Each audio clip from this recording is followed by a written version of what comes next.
Hello, watch my blog. Good morning दोस्तों, wish you very happy and warm good morning. कैसे हैं आप सब लोग? उम्मीद है सब लोग बहुत अच्छे होंगे। तो दोस्तों, स्टार्ट हो गया एक नया दिन और मैंने कंप्लीट कर ली है अपनी मॉर्निंग रूटीन। और मॉर्निंग रूटीन जैसे ही मेरी जो मॉर्निंग रिजीम थी वो कंप्लीट हुई, उसके बाद मेरे दिन की दूसरी रूटीन स्टार्ट हो गई और वो स्टार्ट होती है ब्रेकफास्ट से। तो मॉर्निंग का ब्रेकफास्ट जो होता है वो हर कोई फैमिली में चाहता है कि कुछ डिफरेंट होना चाहिए। तो आज मॉर्निंग का ब्रेकफास्ट जो है वो कुछ डिफरेंट हैं। आज बनाए हैं दीदी ने कुछ क्यूट से समोसे बनाए हैं। आप देख रहे हैं, इसका क्लोज़अप मैं दिखा रही हूँ। बहुत ही क्यूट से समोसे हैं और साथ में है चाय। और दोस्तों, हर कोई फैमिली में चाहता है कि ब्रेकफास्ट जो होता है वो मॉर्निंग की स्टार्ट होती है एकदम, कि मॉर्निंग का सबसे पहला हमारा खाना होता है तो वो बहुत ही अच्छा हो और कुछ डिफरेंट हो। तो फैमिली के अंदर सबकी अपनी अपनी डिफरेंट डिमांड्स होती हैं, तो as per their demands, to fulfil their demands, तो दीदी ने आज सोचा कि क्यों ना एक बहुत ही प्यारा सा नाश्ता बनाया जाए। और उन्होंने बनाए हैं ये प्यारे प्यारे छोटे छोटे क्यूट से समोसे बनाए हैं। और इसको कैसे बनाया, इसकी क्या रेसिपी रही, ये रेसिपी दीदी आपको बताएंगी या मैं आपको बता दूंगी उनसे पूछ के, और जल्द ही आपके साथ शेयर करेंगे। और आपको भी ऐसा ही एक क्यूट सा प्यारा सा जो है अपना एक नाश्ता बनाना और सरप्राइज़ देना अपने फैमिली मेम्बर्स को, क्योंकि फैमिली वालों को बहुत अच्छा लगता है कि अगर आप डिफरेंट टाइप के क्यूजीन्स ट्राई करते हैं या ब्रेकफास्ट ट्राई करते हैं। So you all must try all those different types of cuisines and breakfast for your family members. तो I hope so you all will definitely try, आप लोग definitely try करेंगे जैसे कि मेरी दीदी ने बनाया है। और वो हमेशा सरप्राइजेस देती रहती हैं और कई प्रकार के सरप्राइजेस देती हैं। She is very creative person and she has very creative hand. तो वो ऐसे ही खाने में हो या और भी बहुत सारी क्रिएटिव चीज़ें बनाती हैं, वो भी आपसे जल्दी शेयर करेंगे और उनसे भी आपकी जल्दी ही जो है वो मुलाकात करवाएंगे।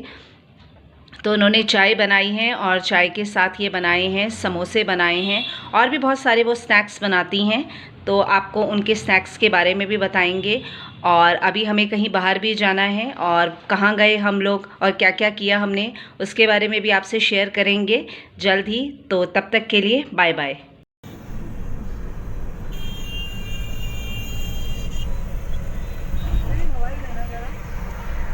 दे रही हूँ। तो दोस्तों, मैंने अभी ब्रेकफास्ट पे आपको बताया था कि कहीं ज़रूरी काम से जाना है। तो वो क्या काम से जाना है तो मैंने कहा था आपसे शेयर करेंगे। तो मुझे कुछ काम था, वो तो हो गया, पूरा तो नहीं हुआ, थोड़ा इनकम्प्लीट ही हुआ है। बट मम्मी को एक बड़ी ग्रॉसरी शॉप पे जाना था जो उनकी फेवरेट है, वहाँ से कुछ खास सामान लाना था। बट अनफॉर्चुनेटली वो शॉप जो थी वो क्लोज़ थी।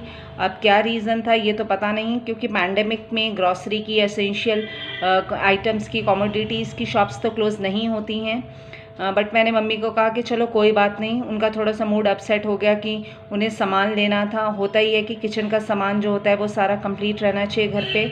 तो मैंने कहा नेक्स्ट टाइम हम लोग चलेंगे या फिर हम फ़ोन कर लेंगे। तो इस तरीके से कई बारी हो जाता है कि आपको कहीं जाना हो और चीज़ कई बारी होता है कि नहीं मिलती है, आपने पूरा मूड बनाया हुआ होता है। तो similar thing happened with us. तो चलो, अब घर के अंदर बहुत सारा काम है किचन में करने का।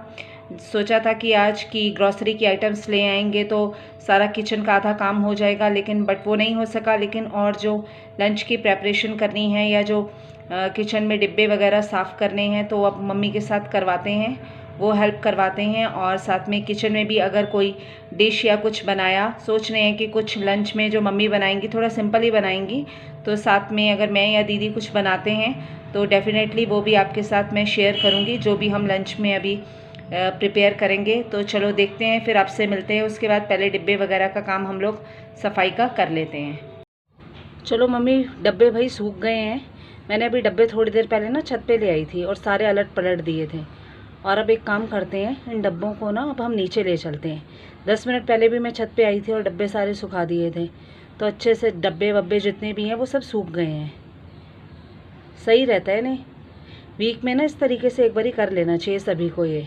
दोस्तों इस तरीके से डब्बे वब्बे मैंने सुखाए थे छत के ऊपर, और अच्छा रहता है कि हफ्ते में एक बारी आप भी ना इस तरीके से डब्बे ना किचन वगैरह के जो भी होते हैं मसालों वगैरह के वो सुखा दिया करो। उससे क्या रहता है कि किसी भी प्रकार की जो अनहाइजीनिकनेस होती है वो नहीं रहती है, और जर्म फ्री भी रहता है। और सबसे बढ़िया रहता है अगर आप धूप में सुखा दो। अगर आपके पास छत नहीं है तो आपके पास अगर छोटी सी कोई टेरेस है या बालकनी है तो इस तरीके से मैंने भी धूप में डब्बे सुखा दिए थे, सारे दाल के थे, मसाले के। और अब मैं भर के इन्हें बाल्टी में नीचे ले आई हूँ। देख ही रहे हो, आपको थोड़ा सा देसी सा लग रहा होगा, लेकिन हाँ चलता है। बाल्टी रखी हुई थी, पहले बाल्टी को मैंने साफ़ कर लिया और अब इसके अंदर मम्मी और मैं मसाले वसाले भरेंगे।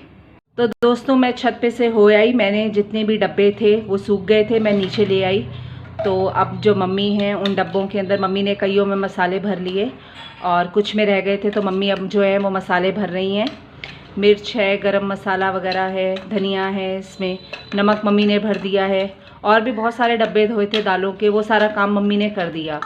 और अच्छा रहता है कि डब्बे वगैरह हम जो है वीकली, मैंने पहले भी बताया था कि धो देने चाहिए। और एक तो हाइजीन के पॉइंट ऑफ व्यू से जर्म फ्री भी रहता है, मॉइस्चर भी नहीं होता।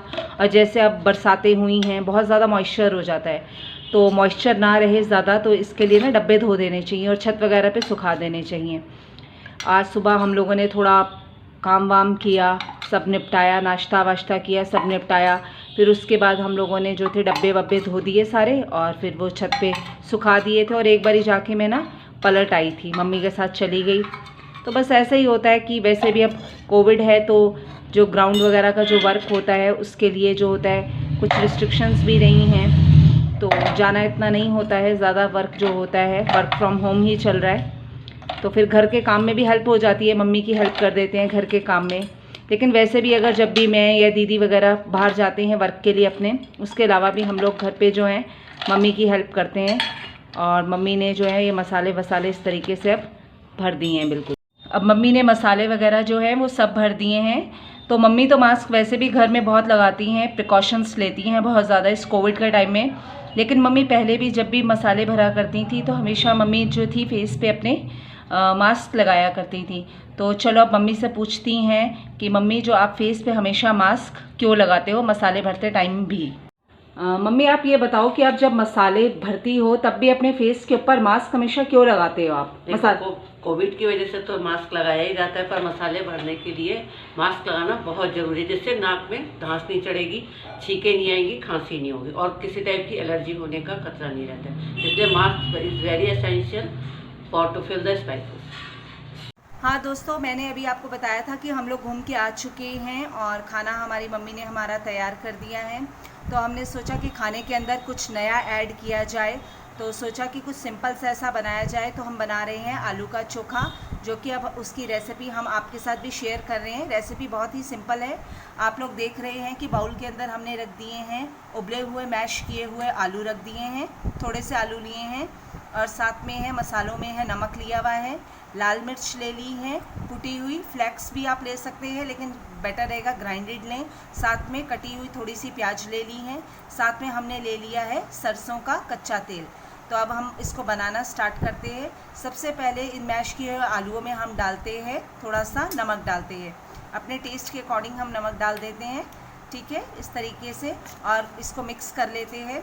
उसके बाद इसके अंदर हम डालते हैं लाल मिर्च, कुटी हुई लाल मिर्च डाल दें। आप चाहे तो हरी मिर्च भी डाल सकते हैं लेकिन लाल मिर्च ज़रूर डालें, ठीक है। इस तरीके से हमने मिक्स कर लिया। हम बहुत ही छोटी क्वांटिटी के अंदर दिखा रहे हैं आपको, क्योंकि कई बार क्या हो जाता है कि किसी के यहाँ सिंगल पर्सन के लिए बनाना होता है तो उसे समझ में नहीं आता। जितने मेंबर हों, हमने वैसे ऑलरेडी बना के रखा है, ये सिर्फ आपके शेयर करने के लिए बना रहे हैं। साथ में डाल लेंगे इसमें हम कटी हुई प्याज को। तो अब डाल दी हमने इसमें कटी हुई प्याज, और अब इसमें हम मिक्स कर लेते हैं एक बारी और। तो अब हमने डाल ली थी इसमें कटी हुई प्याज, तो फाइनली हम इसमें डालने जा रहे हैं कच्चा सरसों का तेल। अब हम कच्चा सरसों का तेल इसमें डाल लेंगे थोड़ा सा। आप किसी भी कंटेनर में, छोटे से कंटेनर में सेपरेट कर लिया करें तेल को, क्योंकि कई बार क्या होता है डायरेक्ट बॉटल से डाले तो ज़्यादा डल जाता है।